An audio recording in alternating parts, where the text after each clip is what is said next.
दोस्तों अमृतसर एयरपोर्ट पे बहुत बढ़िया 10th पास और 12th पास और ग्रेजुएशन पास कैंडिडेट्स के लिए वैकेंसी निकाला गया है। इस वैकेंसी में कोई एग्ज़ाम नहीं होगा, बस आपको इंटरव्यू में जाना है और अगर आपका इंटरव्यू बढ़िया रहता है तो आपको जॉब दे दिया जाएगा। तो इंटरव्यू में कैसे जाना है, फॉर्म को कैसे भरना है, पूरी डिटेल्स पे मैं चर्चा करूँगा। तो दोस्तों वैकेंसी काफ़ी बढ़िया है। किसी भी वैकेंसी का फॉर्म भरने से पहले आपको उसका नोटिफिकेशन समझना होगा। तो हम बात करते हैं नोटिफिकेशन का। ये इसका एप्लीकेशन फॉर्म है, इसको भर के मैं बाद में दिखाऊंगा और क्या क्या प्रोसेस है ये भी मैं बाद में बताऊंगा।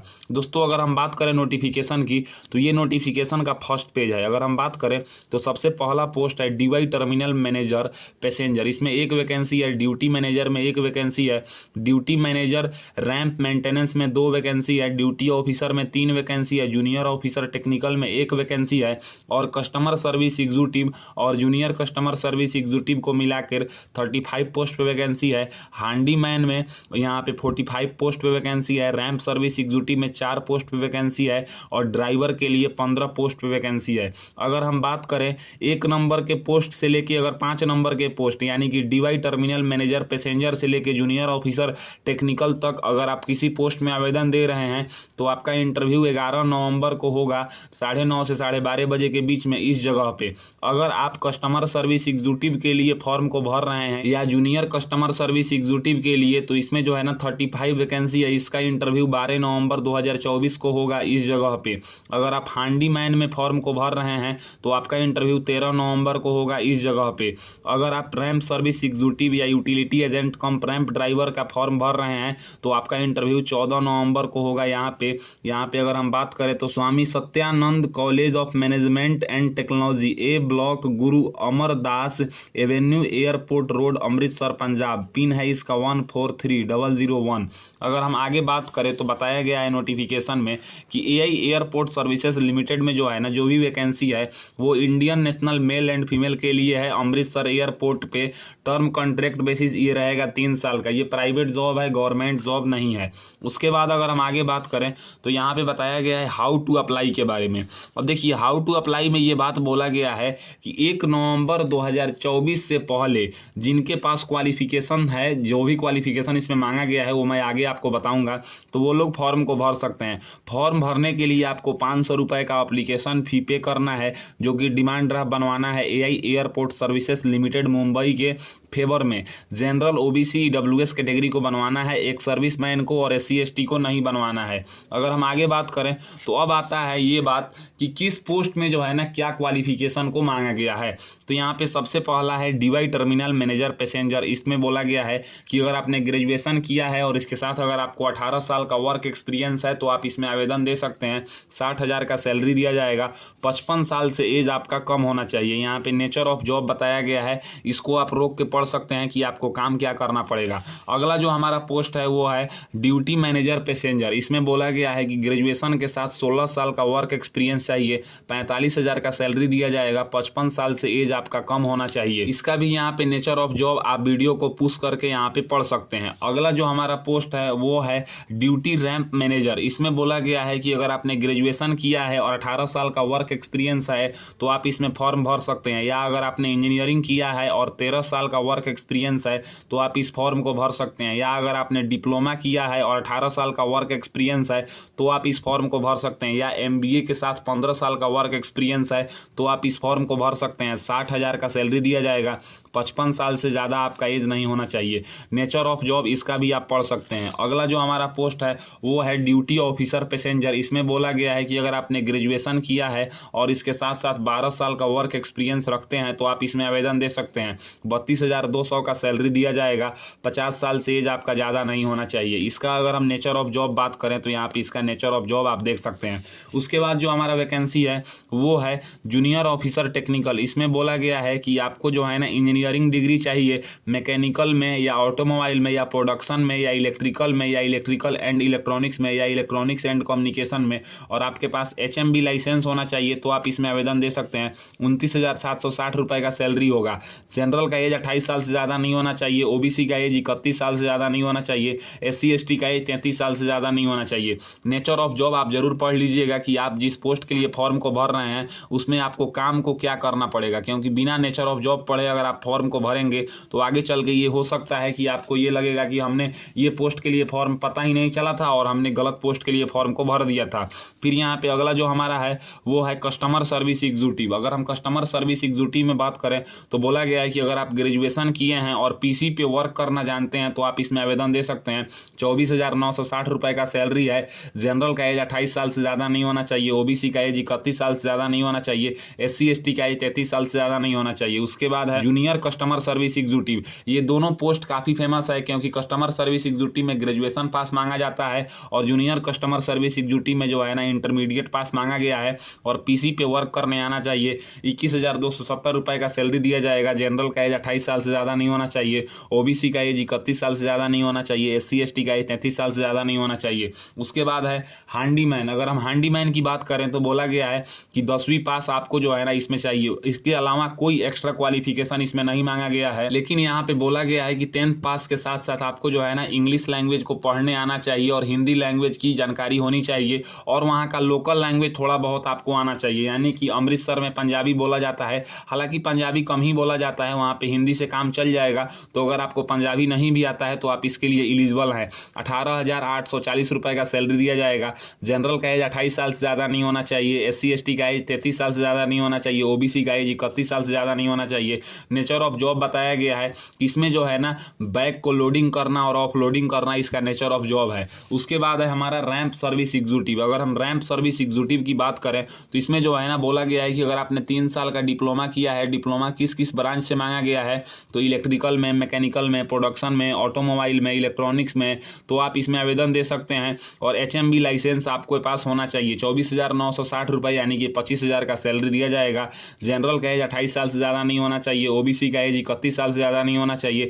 SC ST का एज 33 साल से ज़्यादा नहीं होना चाहिए। इसका भी नेचर ऑफ जॉब यहाँ पे बताया गया है। उसके बाद जो हमारा पोस्ट है वो है यूटिलिटी एजेंट कम रैंप ड्राइवर, यानी कि ये ड्राइवर की वैकेंसी है। इसमें बोला गया है आप केवल 10वीं पास होना चाहिए और इसके साथ साथ बताया गया है कि आपके पास HMB ड्राइविंग लाइसेंस होना चाहिए और 21,270 रुपये का सैलरी दिया जाएगा। जनरल का एज 28 साल से ज़्यादा नहीं होना चाहिए। ओबीसी का एज 31 साल से ज़्यादा नहीं होना चाहिए। SC ST का एज 33 साल से ज़्यादा नहीं होना चाहिए। ये था हमारा जितना भी पोस्ट था उन सब पोस्ट का जो है ना क्वालिफिकेशन, किस पोस्ट के लिए क्या क्वालिफिकेशन है और किसका इंटरव्यू कब होगा, फॉर्म को कैसे भरना है। अब बात करते हैं कि फॉर्म को जो है ना स्टेप बाय स्टेप कैसे आप लोग भरेंगे। तो दोस्तों ये इसका फॉर्म है। अब आपके मन में एक डाउट आ रहा होगा कि हम इसका नोटिफिकेशन कहाँ से डाउनलोड करें। तो आपको सिंपली गूगल पे जाना है और सर्च करना है AIASL। जैसे ही आप AIASL लिख के सर्च करेंगे तो आपके सामने रिक्रूटमेंट का सेक्शन आएगा, उसके ऊपर आप क्लिक करके ये नोटिफिकेशन डाउनलोड कर सकते हैं। नोटिफिकेशन में ये फॉर्म होगा। इस फॉर्म को अगर आप देखिएगा ध्यान से तो यहाँ पे आपको कुछ भी फिल करने की क्यों जरूरत नहीं है, क्योंकि यहाँ पे ऑफिस यूज के लिए लिखा गया है। यहाँ पे फॉर्मेट ऑफ एप्लीकेशन में आपको एक पासपोर्ट साइज फोटो चिपकाना है और क्रॉस सिग्नेचर करना है। यहाँ पे पोस्ट का नाम बताना है कि आप किस पोस्ट के लिए फॉर्म को भर रहे हैं। पोजीशन अप्लाइड फॉर, तो यहाँ पे आप देख लीजिएगा कि आपके पास कौन सा क्वालिफिकेशन है। जो भी क्वालिफिकेशन है उसके अकॉर्डिंग जो है ना आपको यहाँ पे पोस्ट का नाम लिखना है। यहाँ पे सिलेक्टेड स्टेशन में अमृतसर लिख देना है। अगर आपका एम्प्लॉयमेंट एक्सचेंज में रजिस्ट्रेशन हुआ है तो आप यस करेंगे, रजिस्ट्रेशन नंबर लिखेंगे। नहीं हुआ है तो सिंपली आप नो कर देंगे। यहाँ पे आपको अपना नाम लिखना है, जैसे कि first name, middle name, surname. Surname का मतलब होता है लास्ट नेम। फिर यहाँ पे आपको अपने पिताजी का नाम लिखना है और उसके बाद यहाँ पे डेट ऑफ बर्थ लिखना है। फिर यहाँ पे जिस राज्य में आपका जन्म हुआ है उस राज्य का नाम यहाँ पे बताइएगा। उसके बाद अब आता है दूसरा पेज। दूसरा पेज में जो है ना सबसे पहले स्टार्ट होता है एड्रेस ऑफ कॉरेस्पॉन्डेंस, यानी कि 5 नंबर से स्टार्ट होता है। इसमें आपको अपना पूरा पत्राचार का पता फिल करना होता है, जैसे कि विलेज का नाम, पोस्ट ऑफिस का नाम, पुलिस स्टेशन का नाम, डिस्ट्रिक्ट का नाम, स्टेट का नाम, यहाँ पे पिन कोड। यहाँ पे अगर आप शहर से बिलोंग करते हैं तो हाउस नंबर से एड्रेस फिल कीजिएगा। फिर यहाँ पे 5 के ए में बोला गया है telephone number, residence with STD code. अगर आपको पता है तो फिल कीजिए, नहीं तो खाली छोड़ दीजिए। 5 के बी में यहाँ पे मोबाइल नंबर आपको अपना एक वैलिड फिल करना है। 5 के सी में यहाँ पे एक वैलिड ईमेल ID फिल करना है। ये दोनों मैंडेटरी है, यहाँ पे बताया गया है। 6 नंबर में आपको अपना जेंडर बताना है कि आप मेल है कि फीमेल है, जो भी है यहाँ पे टिक करके बताइएगा। 7 नंबर में आपको अपना मैरिटल स्टेटस बताना है कि आप शादीशुदा हैं कि अविवाहित हैं। अगर आप अविवाहित हैं तो आपको जो है ना अनमैरिड वाले बॉक्स में X मार्क कर देना है। मैरिड हैं तो मैरिड वाले बॉक्स में X मार्क कर देना है, क्योंकि ये बात यहाँ पे बताया हुआ है। सही का निशान निशान नहीं लगाना है। नेशनलिटी में यहाँ पे इंडियन बताना है। रिलीजन हिंदू मुस्लिम सिख ईसाई जो भी हैं वो बताइएगा। अपनी मातृभाषा यहाँ पे बताइएगा। पैन कार्ड का नंबर यहाँ पे आपको बताना है पूरा अपना। उसके बाद आधार कार्ड का नंबर बताना है। आपको अपना कैटेगरी बताना है कि आप किस कैटेगरी से बिलोंग करते हैं।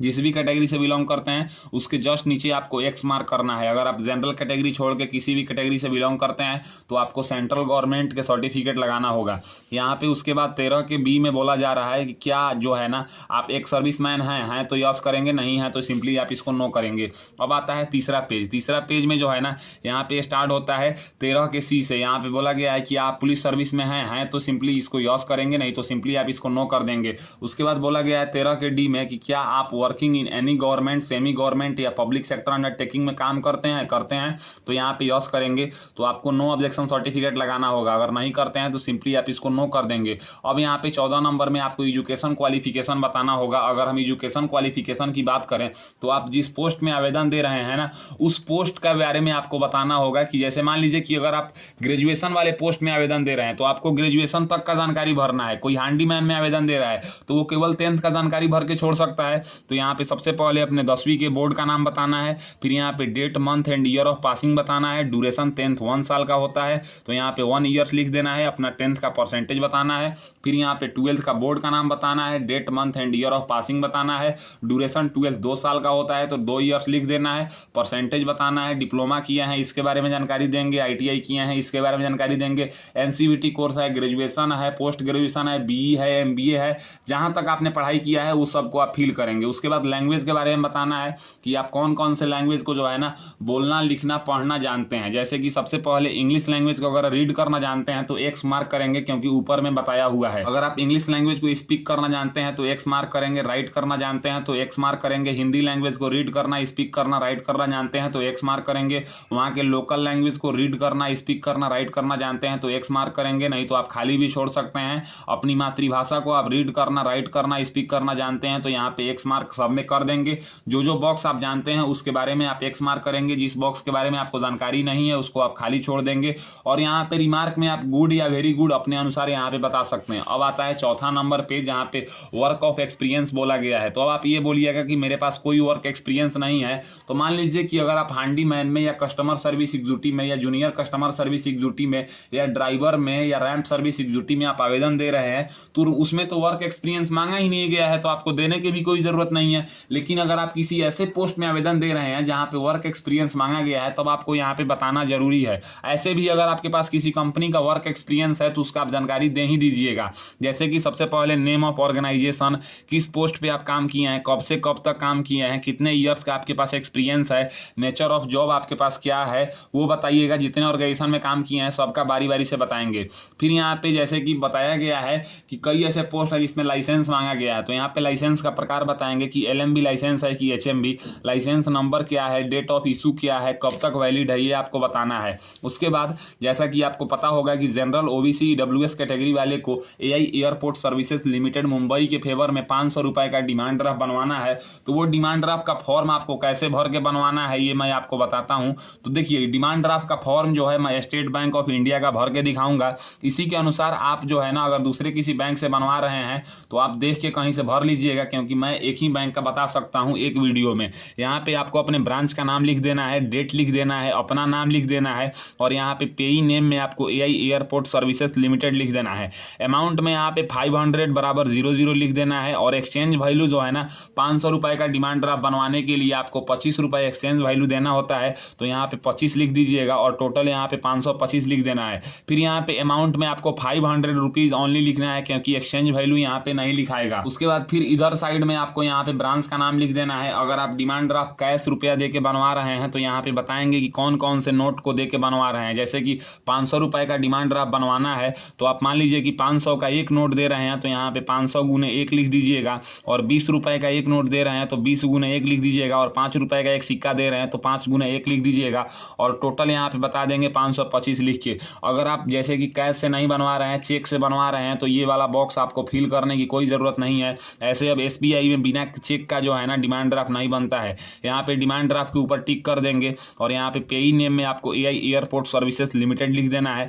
अमाउंट में यहाँ पे जो है ना 500 रुपीज़ ओनली लिख देना है और यहाँ पे पेबल एट में मुंबई मेन ब्रांच लिख देना है और इसका कोड है 00300 और यहाँ पे आपको अपना मोबाइल नंबर लिख देना है, ईमेल ID लिख देना है, पैन नंबर लिख देना है, यहाँ पे आपको डेट लिख देना है और फिर यहाँ पे अमाउंट जो है ना वो आपको 500 ही लिखना है और एक्सचेंज वैल्यू 25 और टोटल ऐड करके यहाँ पे लिख देना है। फिर यहाँ पे आपको अपना नाम लिख देना है, पूरा एड्रेस लिख देना है और सिग्नेचर कर देना है। और इसके साथ जो है ना अगर कैश रुपया से वो लोग बना दे रहे हैं तो कोई बात नहीं है, लेकिन अगर वो कैश से नहीं बना रहे हैं तो आप जो है ना एक चेक लेंगे, अपना चेक अपने खाते से, और उस चेक के ऊपर आप लिखेंगे योर सेल्फ और अपना सिग्नेचर कर देंगे और 525 रुपये का वो चेक काट देंगे। अब आप ये बोलिएगा कि मेरे पास ना तो SBI का खाता है और ना ही चेक है, तो हम डिमांड ड्राफ्ट को कैसे बनवाएं? तो देखिए, आप अपने पापा के, आप अपने भाई के, आप अपने दोस्त के, किसी के भी खाते से आप डिमांड ड्राफ्ट बनवा सकते हैं। डिमांड ड्राफ्ट जिसके एप्लीकेशन फॉर्म के साथ रहेगा वो डिमांड ड्राफ्ट उसका माना जाएगा, यानी कि किसके खाता से बना है इससे कोई मैटर नहीं है, आप किसी से भी बनवा सकते हैं। तो इस टाइप से आप फॉर्म भर के SBI में देंगे तो 1 घंटा से 1.5 घंटा के अंदर आपका डिमांड ड्राफ्ट बन के मिल जाएगा। डिमांड ड्राफ्ट के नीचे आपका जो है ना डिमांड ड्राफ्ट नंबर होता है, डिमांड ड्राफ्ट नंबर को आपको यहाँ पे लिखना है, डेट ऑफ इशू आपको यहाँ पे लिखना है, जिस ब्रांच से या जिस बैंक से आप बनवाए हैं उसको यहाँ पे आप बता देंगे। उसके बाद बात आता है 19 नंबर में कि अगर इससे रिलेटेड जैसे कोई कंपनी है, यानी कि AI एयरपोर्ट सर्विसेज लिमिटेड में ये वैकेंसी निकला है, जैसे कि एक और कंपनी है AI इंजीनियरिंग सर्विसेज लिमिटेड, उसमें अगर आपका कोई रिलेटिव काम करता है तो यहाँ पे उसका नाम बताएंगे, उसका पोस्ट बताएंगे, उसकी कंपनी बताएंगे, उससे रिलेशनशिप बताएंगे। अगर नहीं करता है तो आप इसको खाली छोड़ देंगे। उसके बाद आता है हमारा जो है ना 5वां नंबर पेज। इसमें आपको बताना है कुछ नहीं, केवल यहाँ पे जिस जगह से आप फॉर्म को भर रहे हैं उस जगह का नाम आप यहाँ पे लिख देंगे, डेट लिख देंगे और यहाँ पे सिग्नेचर कर देंगे। अब आपको जो है ना आखिरी और 6ठा नंबर पेज में बताना है कि आप कौन कौन से डॉक्यूमेंट्स का जीरोक्स अपने एप्लीकेशन फॉर्म के साथ लगा के इंटरव्यू में जमा कर रहे हैं। जैसे कि सबसे पहले है एप्लीकेशन फी, यहाँ पे एप्लीकेबल 1 नंबर में क्या आप में एप्लीकेशन फी लग रहा है। अगर आप जनरल OBC EWS कैटेगरी से हैं तो आप यहाँ पे यस करेंगे, SC ST वाले का नहीं लग रहा है तो आप यहाँ पे नो कर सकते हैं। अगर आप स्कूल लिविंग सर्टिफिकेट का जीरोक्स लगा रहे हैं तो यस करेंगे, 10वीं का मार्कशीट और सर्टिफिकेट लगा रहे हैं तो यहाँ पे यस करेंगे, यानी कि 3 नंबर में। 12th का मार्कशीट और सर्टिफिकेट लगा रहे हैं तो 4 नंबर में यस करेंगे। फर्स्ट ईयर ग्रेजुएशन से लेके और यहाँ पे ग्रेजुएशन का अगर आप कोई भी डिटेल्स दे रहे हैं, यानी कि first year, 2 year, 3 year, 4th year, degree certificate, provisional certificate, तो 10 नंबर तक अगर आप ग्रेजुएशन का जानकारी दे रहे हैं तो यहाँ पे यस करेंगे। 11 नंबर में डिप्लोमा लगा रहे हैं तो यस करेंगे। 12 नंबर में ITI वाले यस करेंगे। 13 नंबर में MBA लगा रहे हैं तो यस करेंगे। 14 नंबर में caste certificate SC ST OBC वाले को लगाना है तो यस करेंगे। 15 नंबर में डिस्चार्ज सर्टिफिकेट, एक सर्विसमैन अगर आप हैं तो लगाएंगे तो यहाँ पे यस करेंगे। 16 नंबर में अगर आप एक्सपीरियंस सर्टिफिकेट लगा रहे हैं तो 16 नंबर में यस करेंगे। 17 नंबर में डोमिसाइल सर्टिफिकेट सब किसी को लगाना है तो यहाँ पे यस करेंगे। 18 नंबर में पैन कार्ड की कॉपी सब किसी को लगाना है तो यस करेंगे। 19 नंबर में आधार कार्ड की कॉपी सब किसी को लगाना है तो यस करेंगे। 20 नंबर में अगर आप EWS कैंडिडेट्स हैं तो आप उसका सर्टिफिकेट लगा रहे हैं तो यहाँ पे यस करेंगे। 21 नंबर में ड्राइविंग लाइसेंस का फोटोकॉपी लगा रहे हैं तो यस करेंगे। 22 नंबर में अगर आप पासपोर्ट लगा रहे हैं तो उसको यहाँ पे यस करेंगे। ये सब डॉक्यूमेंट्स बस आपको बताना है कि आप कौन कौन से डॉक्यूमेंट्स का जीरोक्स लगा रहे हैं। एक बात ध्यान रहे, सब डॉक्यूमेंट्स लगाने की कोई जरूरत नहीं है। जो डॉक्यूमेंट्स आप में एलिजिबल है, जिसके लिए आप एप्लीकेबल हैं, वही डॉक्यूमेंट्स का जानकारी आप यहाँ पे यस कीजिएगा। जो आप यस करेंगे उसका जीरोक्स आपको एप्लीकेशन फॉर्म के जस्ट नीचे जो है ना पिनअप कर देना है, यानी कि स्टेपलर से जैसे हम पिन करते हैं ना वैसे पिनअप कर देना है। और पिनअप करने के बाद ये 6 पेज का एप्लीकेशन फॉर्म हो गया। जो जो डॉक्यूमेंट्स लगा रहे हैं उसको ले लेंगे और 500 रुपए का डिमांड ड्राफ्ट ले लेंगे। और ये लेने के बाद आपको इसमें देख लेना है कि आप किस पोस्ट के लिए आवेदन किए हैं, यानी कि जिस पोस्ट का नाम आप एप्लीकेशन फॉर्म में यहाँ पे लिखे हैं वो पोस्ट आप देख लेंगे यहाँ पे। जैसे कि मैं हैंडीमैन में आवेदन कर रहा हूँ तो यहाँ से आपको देखना है कि हैंडीमैन जो है वो 7 नंबर में है। इसमें 45 वैकेंसी है और इसका इंटरव्यू 13 नवंबर 2024 को 9:30 से 12:30 बजे के बीच में यहाँ पे होगा। तो इसी जगह पे आपको जो है ना अपना ओरिजिनल डॉक्यूमेंट्स और जीरोक्स और डिमांड ड्राफ्ट ये सब एप्लीकेशन फॉर्म जैसे मैं बताया वैसे लेके आपको चला जाना है और वहाँ पे आपका इंटरव्यू होगा। इंटरव्यू के महीना दिन बाद आपको जो है ना अगर सिलेक्शन मिलता है तो आपको नियुक्ति पत्र दे दिया जाता है। तो इस टाइप से आज के इस वीडियो में आपने जाना कि अगर आपको एयरपोर्ट पे जॉब करना अगर आप चाहते हैं तो ये एक प्राइवेट जॉब है, तो इसका फॉर्म आपको कैसे भरना है, इसमें इंटरव्यू कैसे होता है, पूरा डिटेल्स पे मैं चर्चा किया। अगर मेरी दी हुई जानकारी आपको पसंद आता है तो मेरे वीडियो को लाइक कीजिए एंड ऐसे ही इन्फॉर्मेटिव वीडियो के लिए मेरे चैनल को सब्सक्राइब सब्सक्राइब कीजिए। आज के लिए बस इतना ही, मैं आपसे विदा लेना चाहूँगा। तब तक आप लोग देखते रहिए मेरा यूट्यूब चैनल फॉर्म फिलअप की नॉलेज। जय हिंद, जय भारत।